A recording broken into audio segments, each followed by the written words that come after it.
त्या अंधारात आता खरा राजा जागा झाला होता. आरव त्या रहस्यमय आवाजाचा पाठलाग करत होता आणि अचानक त्याला ती रहस्यमय मुलगी दिसली. त्या मंदिराखाली खूप जुनं रहस्य लपलेलं होतं. प्रत्येक पायरीसोबत भीती वाढत होती.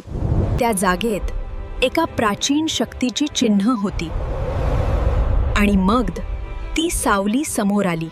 आरवला त्या शक्तीची कमजोरी समजली.